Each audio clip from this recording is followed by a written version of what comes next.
फ्रीजमध्ये वांगी होतीत, म्हटलं चला त्याची भरली वांगी करूया. मग वांगी अशी कट करून घेतलीत, 10 मिनटं मिठाच्या पाण्यात झाकून ठेवलीत. कांदा घेतला, टोमॅटो, आलं लसूण पेस्ट त्याची मी पेस्ट करून घेतली आणि शेंगदाण्याचा कूट टाकला, हळद टाकली, तिखट टाकलं, लाल तिखट, गोडा मसाला, चवीनुसार मीठ टाकलं आणि सगळं मिक्स करून घेतलं आणि थोडं तेल पण टाकलं होतं, माझ्या लक्षात नाही ते दाखवायचं. आणि अशी वांगी भरून घेतलीत. थोडासा मसाला पण शिल्लक ठेवला होता मी नंतर त्याच्यात घालायला. त्याच्यानंतर कढईत तेल टाकलं, चमचा मी जो दाखवलाय ना ते 4 घेतलेत बघा मी. त्याच्यानंतर वांगी अशी तेलात भाजून घेतली,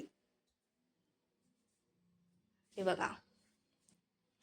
त्याच्यानंतर तो मसाला होता ना तो टाकला आणि तो सुद्धा चांगला भाजून घेतला. आणि मग थोडीशी लाल तिखट अजून थोडं टाकलं. त्याच्यानंतर झाकून ठेवून त्याला वाफ येऊ दिली त्याची. त्याला पाणी छान सुटलं पाहिजे. त्याच्यानंतर ज्यात आपण मसाला केला होता आणि त्याच्यात गरम पाणी टाकून त्याला एक उकळी येऊ दिली आणि अर्धवट झाकून ठेवून दिली आणि छान शिजली.